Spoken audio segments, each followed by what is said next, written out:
Well, Russ, pre-season so far, how's it been? Up and down, to be honest. From a fitness point of view, it's been great. Trying to get the work into the lads after a very long period off. But the main thing for us is planning and prepping for the 14th of August.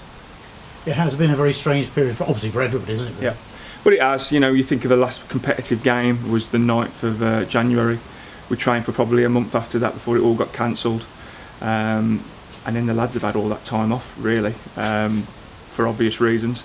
So it's kind of conditioning the players back to full-time football. It can be easier said than done. You can't just go straight back into a full-time programme because that's where your injuries pick up. So I think we've monitored it really well. Presumably during the enforced layoff you gave them some programmes they had to stick to even if they were training on their own. Definitely. It's a fine line, Trevor, because you give them a programme but you also don't want to burn them out and they're doing too much before they come back in. So they need the rest as well, mentally, more than anything. So when they did come back on the 1st of July, it was full steam ahead.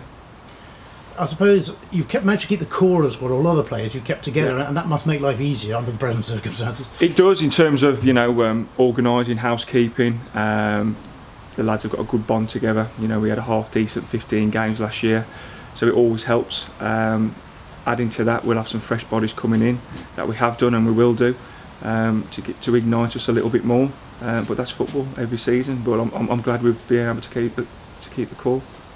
Tell us about some of your new arrivals. Who have you brought in? So on the 14 from last year, we've added Niall Bell from Stockport County. So big powerhouse centre forward. Didn't quite get the rub of the green at Stockport with the way they're going this season, with the money wise. So he'll add to Amari Morgan-Smith and Ethan Fremantle up front. And then we've added some experience in midfield and right back a versatile player in Mark Carrington, who's played over 350 games, as fit as a fiddle, and an old head as well. So he'll complement what we've got. In terms of up front, what does Niall Bell offer you that's perhaps slightly different? He's very similar to Amari.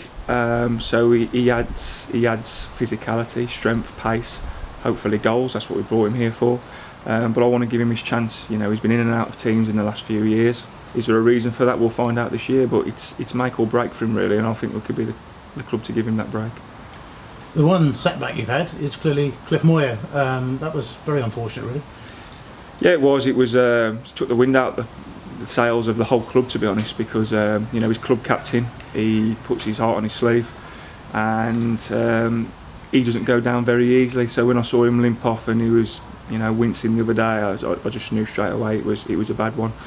So we know the diagnosis now. He's got to be out for 6 months, and hopefully he can return in the new year as a fresh new player. And it was fairly innocuous, wasn't it? It wasn't a challenge, and he just twisted. No, it was a freak, and that's what annoys you even more, really. Luck wasn't on our side that night. He was well conditioned, Cliff as he is. He's a fit boy. Hasn't had a lot of injuries in the past, so an absolute freak. But it could have been worse, I think. Sometimes the ruptured Achilles, you're looking at 12 months, can't you? Really? Yeah. He's partially got his Achilles intact, so I think that's kept it from 10 months, 12 months to 6 months. So it's all on the S&C and the physio department now. They'll deal with him. The rehab's already started. He's a fit lad. He's young, so he's a healthy boy, and he'll come back fit and stronger. In terms of your pre-season games so far, I mean, results of sort of largely academic pre-season. What have you made of the overall performances? Performances have been up and down because we've mixed a lot of the team. We're looking after certain individuals. Some players are expected fitness levels, some players aren't expected fitness levels. So it's been a bit of a mix. Haven't really gone full pelt with a strong side as of yet. I think the young lads who have come in have been exceptional. But now in the next 2 weeks it's about nailing places down, ready for York. So that competitive side comes into it. The conditioning goes on the back burner really because they've had a good 4 weeks and it's starting to nail your places down. I think up next is Hales Owen. Is it away next one? Hales Owen, and this is great for our programme. They're a tough test. They're a step 4 side, but could easily mix it at our level. So be a great test going away for them on Saturday. And your final pre-season, what a game to have for the club on Manchester United 11 coming down. Yeah, it's great. They contacted us actually 3 or 4 months ago. Obviously we welcome them with open arms.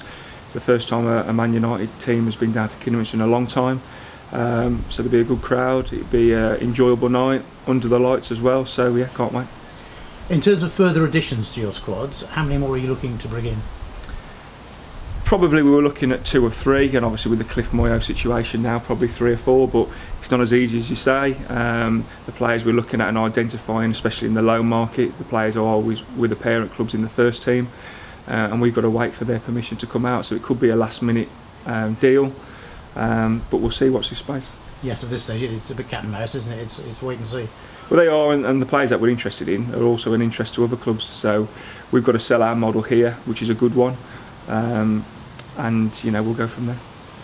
First games you mentioned York City away. How important is it for the league that you can have an uninterrupted run this time? It's been 2 years, isn't it now? Well, it's very important, because if it doesn't, it's probably got to be the same situation again, and no one wants that. It's looking a lot rosier in the outside world, so I think everyone's got to be responsible going forward. But from a football point of view, of course, we're absolutely dying to have a full season ahead. And get minutes under the belt and have a proper competitive league season. No doubt you've been looking around what other clubs have been doing and where players have been going. Anybody who's caught your eye as having invested heavily for the season at Conference North level? Well, you've got the standard teams, your York, your Foyles, your Gloucesters, who will be up there this season. There's no reason why they won't be. Good budgets. Boston are the one for me who've recruited really well. Big budget. They've been backed, and I think they'll be looking to be top 2 to win the league, really. We just want to be a competitive side and try and win every single game that we play, but I could say that for 18, 20 teams in our league this season. It is ruthless, relentless, and we've got to be ready.